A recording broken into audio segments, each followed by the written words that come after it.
Assalamualaikum warahmatullahi wabarakatuh.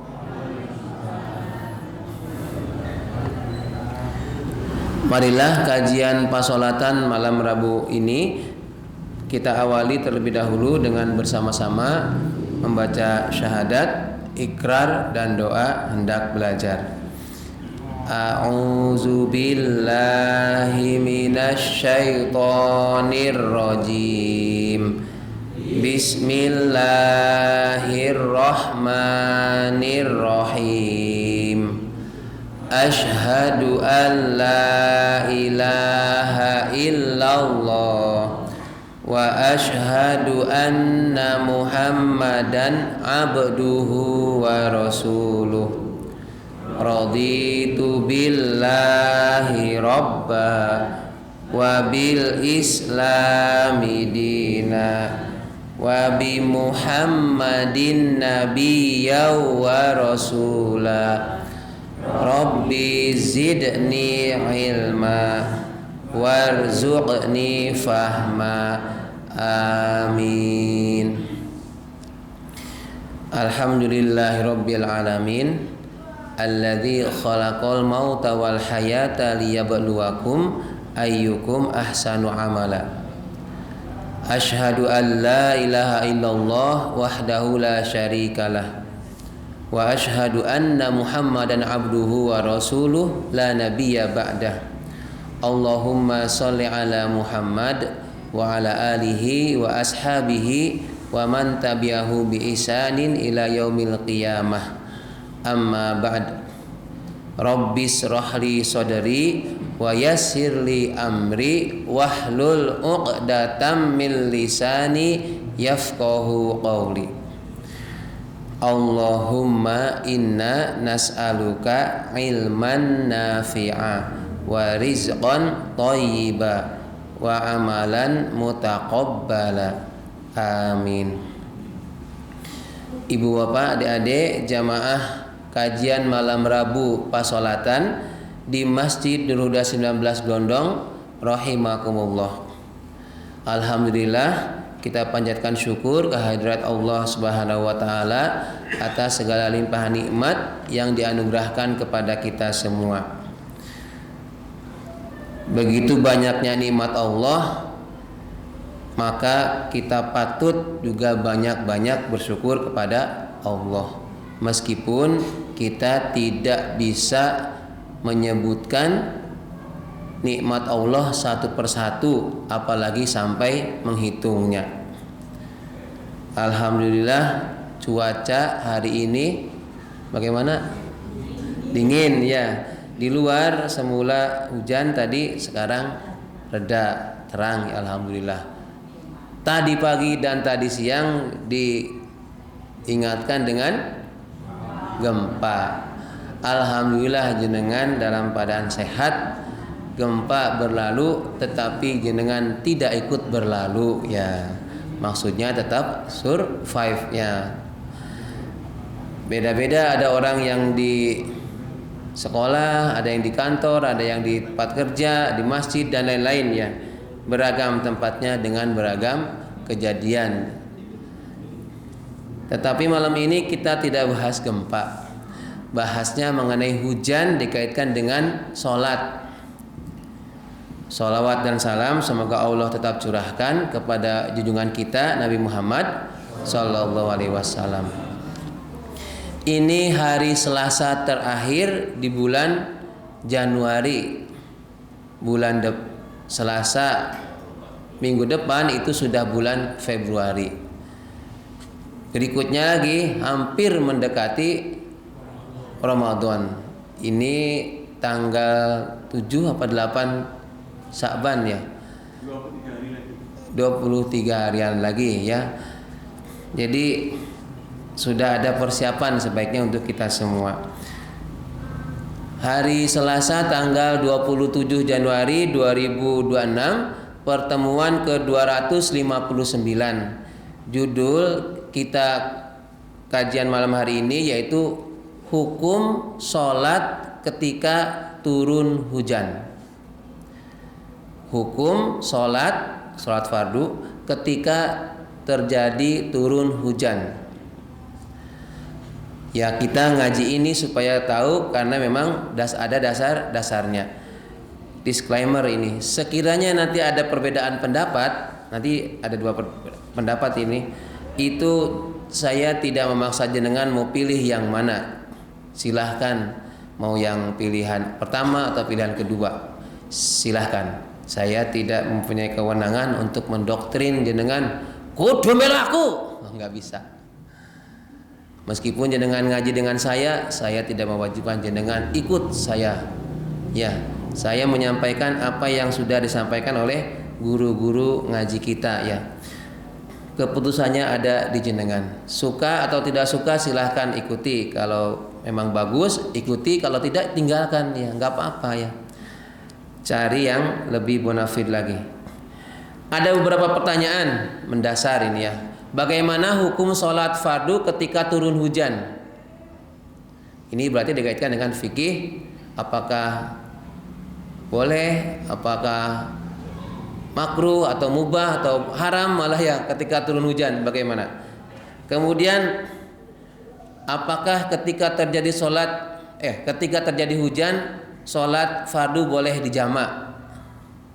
Pertanyaan yang kedua. Kemudian yang ketiga, apa yang sebaiknya atau yang pernah dicontohkan Rasul ketika terjadi hujan bagi muazin? Kemudian apa hikmahnya ada turun hujan ya untuk kaitannya dengan sholat? Baik, sebelum dimulai saya menyampaikan informasi dulu ya. Penting juga ini kaitannya dengan ketakmiran, yakni masih dibuka lowongan untuk pengisi takjil, gitu ya. Masih ada berapa Pak tadi? Ada 10-an. Ada 11 hari. Yang sudah apa yang belum? Silahkan para jamaah yang ada di masjid atau yang di luar atau yang mendengarkan ini, silahkan daftar untuk pengisi takjil. Maksudnya ininya ya, takjilan itu menghubungi takmir. Wabil khusus Bu Tiwi ya. Kalau Bu Tiwong kan sudah nggak bisa ya.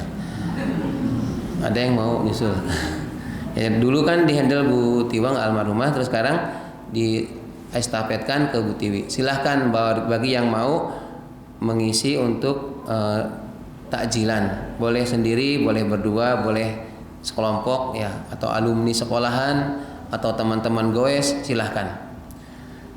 Apapun namanya, kalau itu diberikan pada orang yang sedang berpuasa, maka pahalanya akan banyak ya, seperti orang yang berpuasa itu. Baik, kemudian yang informasi lagi yang kedua, insya Allah ini kalau jadi juga di takmir kita akan ada kajian song-song Ramadan atau gabungan pengajian Kakung Putri, tapi tidak tahu waktunya kapan. Ya mudah-mudahan ada ya. Ada waktu yang tepat, ada pembicaranya, kemudian ada donatur ya untuk memberikan sajian ya, konsumsi gitu ya. Oke, baik. Sudah siap belum ngaji ini? Ibu-ibu kalau pegel boleh selonjoran ya, bapak-bapak juga boleh selonjoran. Ini ngaji tidak harus melihat wajah saya, kalau malah ngantuk ya. Mendengarkan suara nyempreng nggak apa-apa ya, sambil ngantuk-ngantuk ya. Duduknya jenengan itu sudah mendatangkan malaikat, mencurahkan rahmat sakinahnya untuk kita semua. Tapi duduknya jenengan di pinggir jalan belum tentu mendatangkan malaikat mencurahkan sakinah. Sakinah ketenangan, bukan sakinah toko di sana ya. Pertama, bagaimana hukum sholat ketika turun hujan? Semua para ulama sepakat bahwa ketika turun hujan, sholat fardu tetap wajib dilaksanakan. Tetap dilaksanakan, hanya saja bukan dengan syarat dan ketentuan yang berlaku ya. Yakni apa? Caranya yang berbeda. Kalau waktunya tetap tidak bisa dirubah. Ketika turun hujan, misalnya maghrib ini hujan, ya tetap harus melaksanakan sholat maghrib pada waktu sholat maghrib. Ini jelas. Dasarnya sebagaimana sering kita kutip, inna sholata kanat alal mu'minina kitaban mauquta. Sesungguhnya sholat itu sudah ditentukan bagi orang mukmin, waktunya sudah ditentukan. Ya. Jadi waktunya sholat maghrib ya pada waktu sholat maghrib. Begitupun isya, subuh, zuhur, asar. Jadi hujan itu tidak menggugurkan kewajiban sholat fardu. Tetap jangan berprasangka atau berharap hujan turun besar, gede banget, berarti rasa sholat karena ini ada darurat. Tidak. Jadi hujan itu tidak menggugurkan kewajiban sholat bagi kaum mukminin. Yang berubah hanya cara pelaksanaannya, bukan status kewajibannya. Statusnya tetap wajib.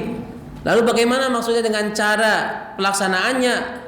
Apakah bisa disingkat, dikosor, atau bagaimana? Nah, ini ada penjelasannya. Adapun cara pelaksanaannya, ya ini kaitannya dengan nanti sholat fardu yang berjamaah di masjid.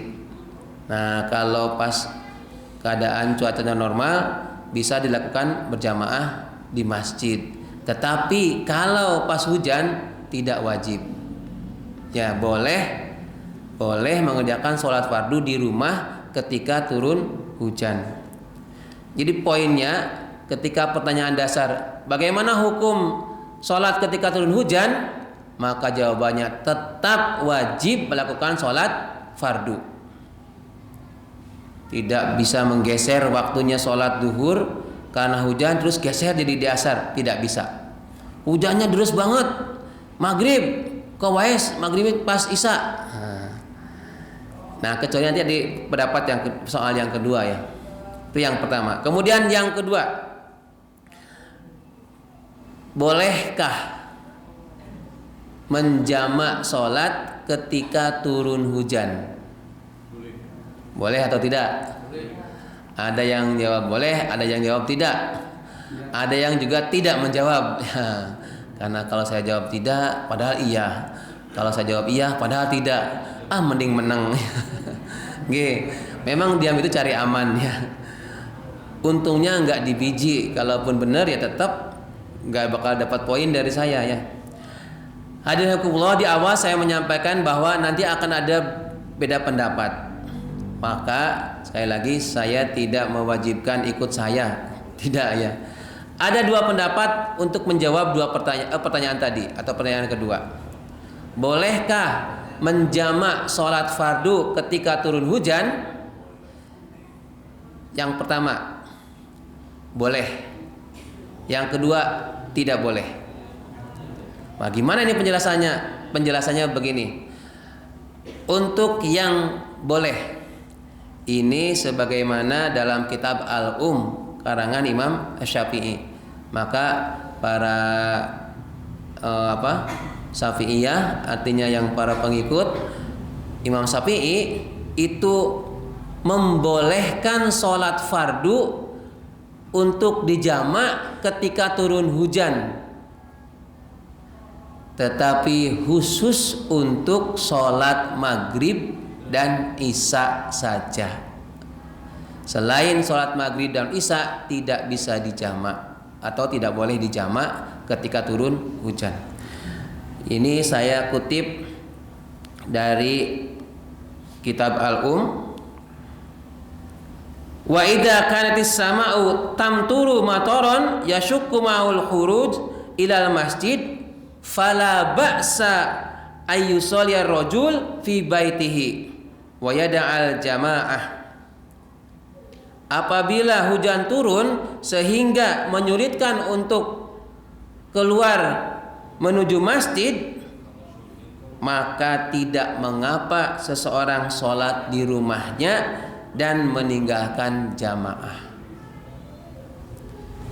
Ini menurut Imam Syafi'i, bahwa ketika turun hujan itu boleh tidak ke masjid, tidak berjamaah di masjid, boleh mengerjakan di rumah. Diperkuat lagi dengan pernyataan atau pendapat Imam Syafi'i dalam juz 1 juga ya. Wa idza kana al-mataru yu'dhin nas jumi'a bainal maghribi wal isya. Apabila hujan itu menyulitkan manusia, maka boleh dijamak antara maghrib dan isya. Berarti itu kalau menyulitkan saja ya kan, kalau enggak. Ya. Sekarang gini Pak, misalnya kita maghrib di sini, berkali kita kapal budaya lebih gede, misalnya di masjid, itu sudah pernah diajarkan begitu. Gimana? Oke, baik.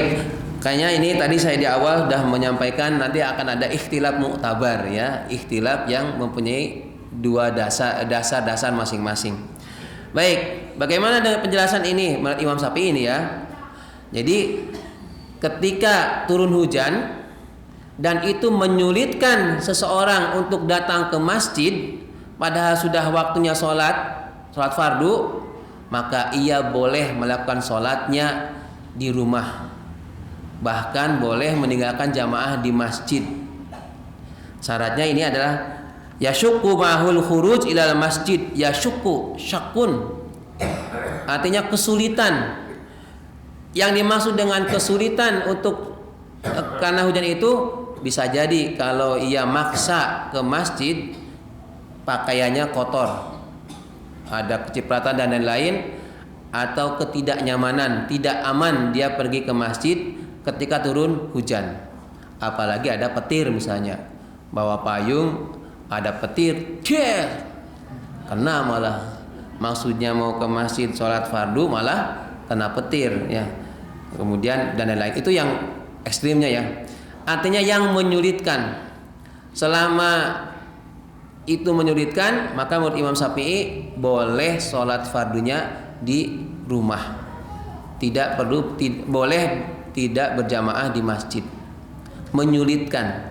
Nah sekarang kira-kira nih jenengan dari rumah ke masjid untuk sholat fardu menyulitkan nggak kalau pas hujan? Tergantung hujannya ya. Ya memang tergantung hujannya, makanya di sini hujan deras, jalan licin membahayakan, itu termasuknya uzur syar'i. Nek turun hujan itu akan hujan deras akan mengakibatkan jalan yang akan kita lalui itu licin, itu kan membahayakan.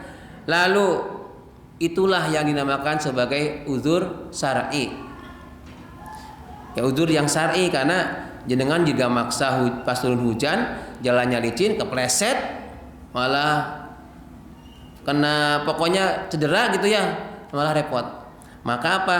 Boleh tidak ke masjid dan silahkan sholat fardunya di rumah. Ini nanti ada kutipan juga dari Ibnu Abbas ya.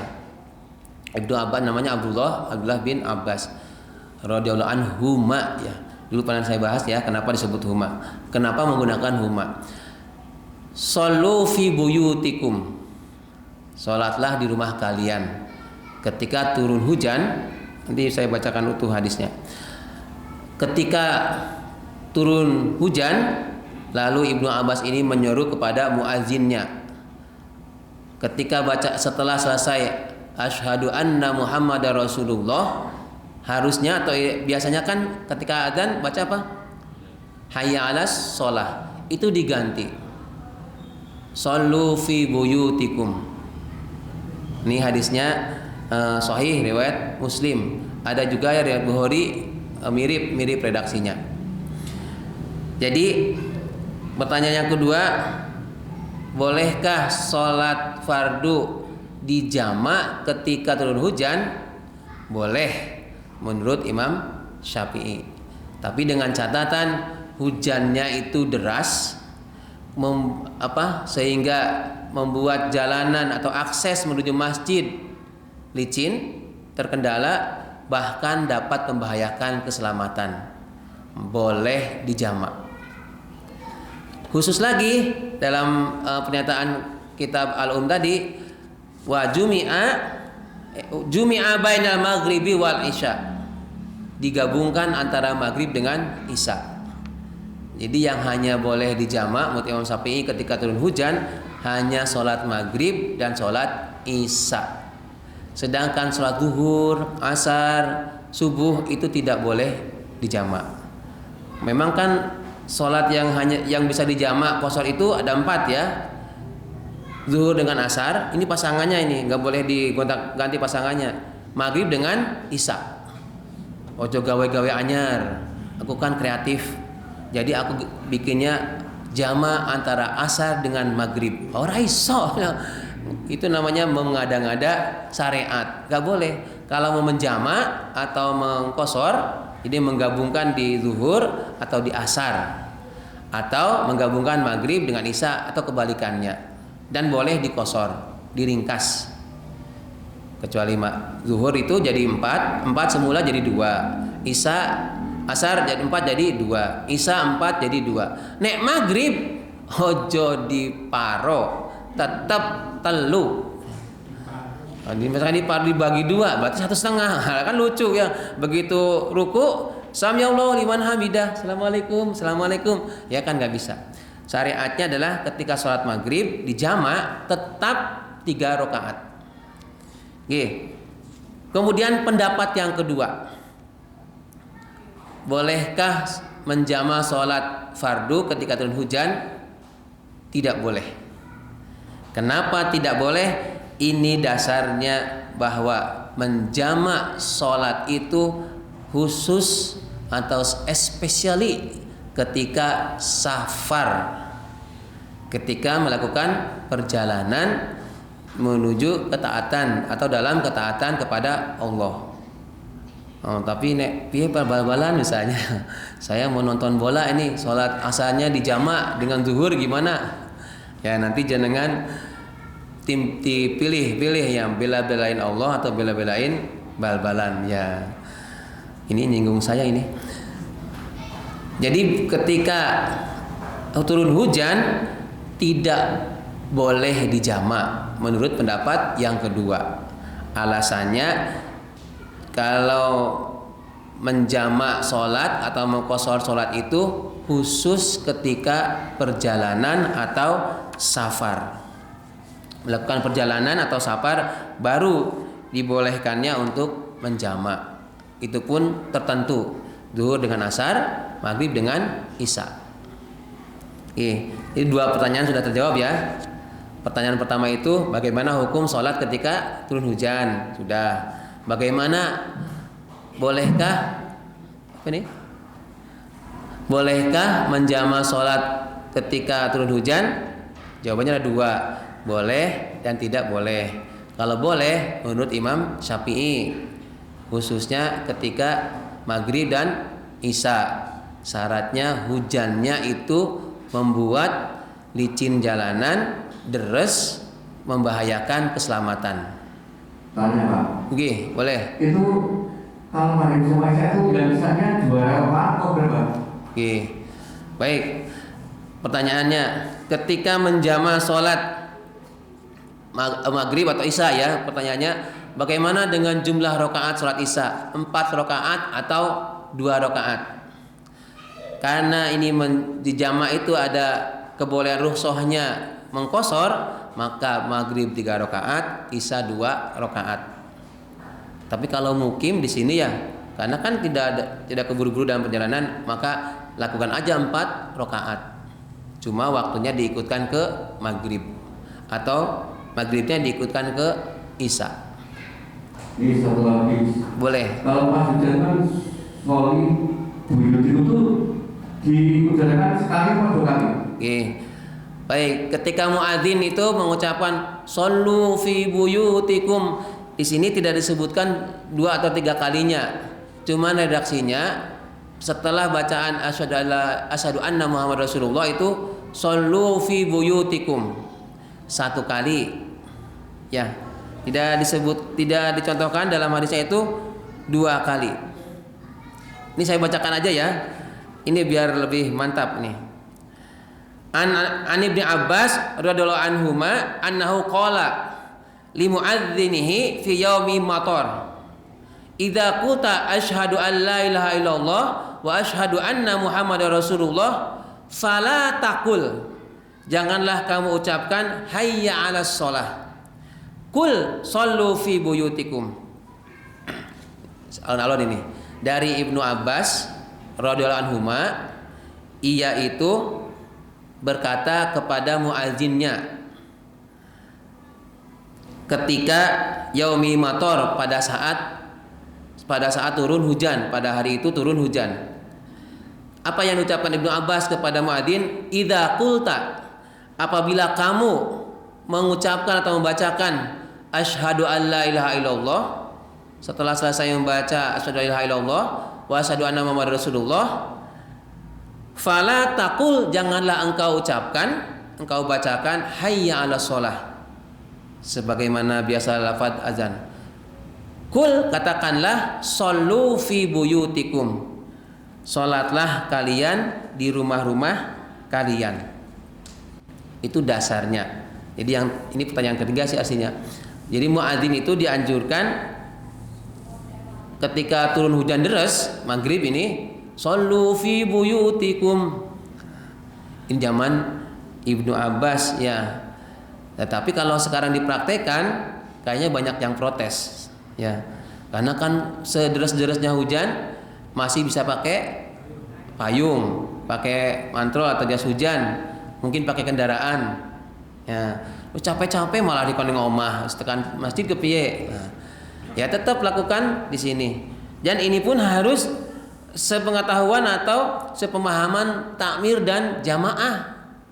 Ono sing mau melaksanakan iki, shallu fi buyutikum, misalnya Pak Jumar atau Pak Triyono ya, atau yang ada di sini. Shallu fi buyutikum. Nanti sing yang nggak tahu ilmunya kan iki apa toh? Kok ada aneh?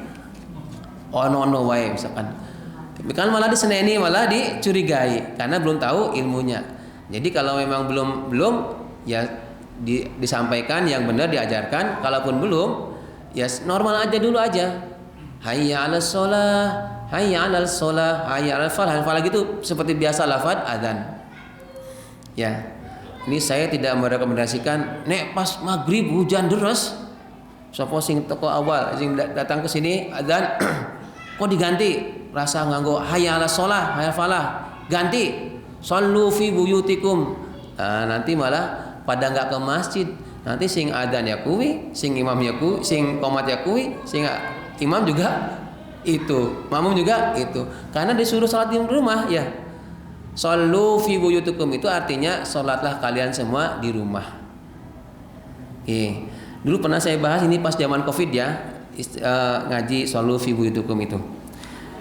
Oke, jadi masalah yang kedua itu antara boleh dijama' atau tidaknya salat maghrib isya ketika turun hujan, termasuknya adalah ikhtilaf mu'tabar.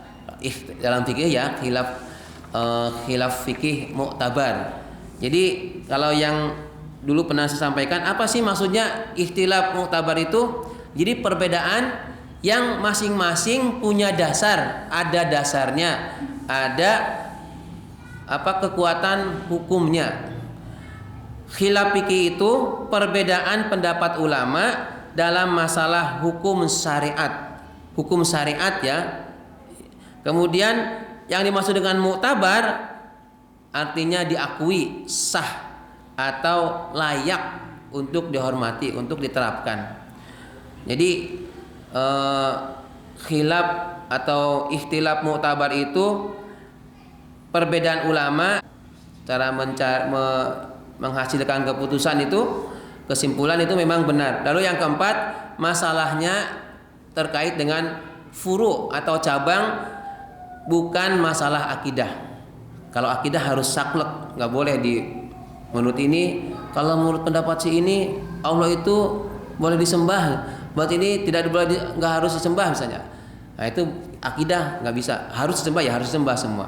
Kalau dalam furu', maksud dalam fikih syariat ini, misalkan bab sholat, itu boleh ada ikhtilaf mu'tabar.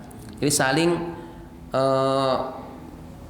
mengajukan dalilnya atau dasarnya. Misalnya kunut subuh. Yang sholat subuh di sini tidak ada ya. Di beberapa tempat di masjid atau ada golongan tertentu itu ketika rakaat kedua sholat subuh i'tidal sami Allahu liman hamidah lalu baca kunut sebelum sujud. Nah, itu termasuknya ikhtilaf mu'tabar. Kenapa? Karena itu ada yang menganggap sunnah. Bahkan kalau tidak membaca kunut maka dia harus sujud sahwi. Ada juga yang tidak usah membaca kunut. Dua-duanya punya dasar yang kuat. Lah kepiye toh? Kunut bener, ora kunut bener. Lah sing salah sapa? Sing salah sing ora salat subuh, ya. Sing kunutan ngeleng-ngelei sing ora kunut. Salat kok ora kunutan. Sing ora kunutan jelek-jelekin yang kunut. Piye toh salat kok nambah-nambah gedak pakai kunut misalnya. Enggak boleh saling menyalahkan atau merasa yang paling benar. Dua-duanya punya dasar, maka itulah ikhtilaf mu'tabar. Lalu yang contoh yang lain. Nah, yang tadi menjamak karena hujan. Imam Syafi'i membolehkan ketika turun hujan, yakni untuk maghrib dan isya. Sedangkan ulama atau pendapat yang lain itu tidak boleh. Jamak itu atau jamak dan qashar itu hanya boleh dilakukan ketika melakukan perjalanan atau musafir dalam ketaatan kepada Allah. Urusannya itu urusan terkait dengan ketaatan kepada Allah. Nek misalnya perjalanan mau ngerampok, yang nggak bisa ya. Atau mau ikut demo yang nggak benar, itu nggak bisa dijamak ya, karena perjalanannya bukan ketaatan kepada Allah. Lalu mengangkat tangan atau sedekap setelah takbiratul ihram, Allahu Akbar. Ada yang sedekap begini, ada yang Allahu Akbar, ada yang lurus. Nah, itu nggak usah diperdebatkan. Maksudnya masing-masing punya dasar. Setelah ruku, sami Allahu liman hamidah. Ada yang tangannya lurus, ada yang tangannya sedekap. Nah, sudah itu ikhtilaf mu'tabar, masing-masing punya dasar. Atau misalnya di sini ada yang ketika membaca surat Al-Fatihah itu bismillahnya jahar keras, ada juga yang membaca bismillahnya sir. Tidak jelas, jadi lirih. Itu sama-sama termasuknya ikhtilaf mu'tabar. Dua-duanya punya dasar, punya alasan, punya dalil yang kuat. Ikhtilaf mu'tabar itu masing-masing punya pendapat yang kuat. Misalnya di sini ada yang, Pak Out pakai bismillahnya kok jahar. Loh kok Pak yang nggak jahar itu kan Pak Ghifari ya, kan langsung alhamdulillahirabbil alamin. Padahal beliau membaca bismillah cuma lirih. Pak Wahyu misalnya juga enggak usah dibesar-besarkan. Masing-masing punya dasar ya. Atau misalnya yang lain, pokoknya terkait dengan ini karena tentang sholat, saya berikan contohnya yang sholat. Ketika rakaat terakhir sholat subuh atau sholat sunnah yang 2 rakaat, ada yang duduk iftiros, ada yang duduk tawarruk. Ya, kan ada itu yang cuma ba'diyah, sholat ba'diyah maghrib misalnya. Kok pas tahiyat duduknya duduk iftiros, seperti duduk tasahud awal, langsung ujug-ujug assalamualaikum. Nah, itu nggak apa-apa karena ada dasarnya. Itu termasuknya ikhtilaf mu'tabar. Tapi jangan mengada-ngada ya, jangan bikin-bikin baru. Yang penting kan saya berpendapat begini-begini. Misalnya Allahu Akbar gini, itu nggak termasuknya larangan ya. Bertolak pinggang itu larangan. Termasuk mendahului imam. Nah ini beli berapa? 21 ya. Nanti kalau 18 atau diingetin ya biar nggak belandang. Termasuk mendahului imam. Imamnya itu kadang ada imam yang bacaan takbir intiqalnya itu lama banget. Allahu Akbar. Nah kan ada yang Ada yang mungkin begitu si imamnya bunyi Allah, dia ikut-ikutan gerak berdiri. Padahal kata dalam hadisnya itu begitu imamnya setelah selesai baru si makmum itu mengikuti gerakan imam. Jadi tidak bersamaan dengan imam. Tapi ada yang gitu? Ya ada. Terus gimana dong? Yang mungkin mereka punya dasar sendiri. Makanya ketika takbir intikal dari sujud atau duduk yang kedua mau ke atas, mau berdiri, nggak usah panjang-panjang, takutnya didahului oleh makmum. Allah, ada makmumnya kan kesuwen banget tuh, akhirnya nggak kuat sujud lama, dia sudah mau berdiri juga nyusul imam, padahal imamnya belum bar. Ada juga imam yang ini barusan jadi saya di Al-Mutiin asal tadi, Allah udah berdiri, Allahu Akbar, padahal udah berdiri imamnya. Ya, karena saya lihat di belakang kan, ini udah berdiri Allahu Akbar. Kasihan makmumnya kan akhirnya mengikuti itu, mengikuti ritmenya bacaan Allahu Akbar. Ini gini biar praktis, biar nyata ini ya. Ada imam tapi tidak menyalahkan dia, maksudnya begini, pas dari sujud si imam ini Allahu Akbar, panjang banget kan. Nah si makmum itu kan nanti yang tahu ilmunya harus tunggu imam bar, dia nunggu kan Allahu Akbar, lama banget kan. Dari hidungnya mungkin mampet ya. Jadi yang standar Allahu Akbar. Kalaupun mau sebenarnya nggak ada dasarnya juga intonasinya. Misalnya saya ini ya, saya pas rakaat terakhir Allahu Akbar, berarti wah ini rakaat tahiyat akhir. Sebenarnya nggak ada dasarnya itu. Cuma saya ingin membedakan ini loh, saya tuh ini sudah rakaat terakhir. Beda ketika mau berdiri Allahu Akbar. Nah, berarti masih berdiri. Kan beda nadanya kan, ketika terakhir, ketika sujud mau salam nih Allahu Akbar. Ribut? Oh oke, gitu ya. Saya kira itu yang bisa saya sampaikan. Apa ini catatannya? Ketika turun hujan, ada baiknya Bapak Ibu banyak-banyak berdoa ya, karena di saat turun hujan itu doa tidak tertolak atau diijabah. Silahkan. Jadi Islam itu memberikan kemudahan ketika turun hujan, tapi jangan menganggap enteng ya, sesuka hati. Wah, karena hujan nggak usah ke masjid, kesempatan. Bukan. Rukhsahnya itu karena ada dasar, bukan karena malas ke masjid. Yes, hujan. Jadi aku rasa neng masjid. Nah, itu berarti nyepeleke syariat. Saya kira cukup. Ini saya sudah kedinginan. Ada pertanyaan untuk hari ini atau Selasa depan? Hari ini. Minta dijelaskan biar kita terus seragam, tidak handal itu. Itu tentang salam dari imam. Kita dari imam itu mengucapkan Assalamualaikum warahmatullahi wabarakatuh. Itu yang ada dhamir yang hilang. Ya. Jadi tuhnya itu harus jelas itu. Terus ada yang mengucapkan salamnya yang pertama benar. Kemudian yang kedua, Assalamualaikum warahmatullahi wabarakatuh. Nah, itu tolong dijelaskan. Oh, okay. Mungkin kita sudah tahu, mungkin yang lainnya biar semuanya tahu. Oke, sip. Terima kasih. Mengenai bacaan salam imam ya, dulu pernah dibahas juga sih. Tapi nggak apa-apa. Yang kalau tahu teksnya bacaan itu kan Assalamualaikum warahmatullahi wabarakatuh.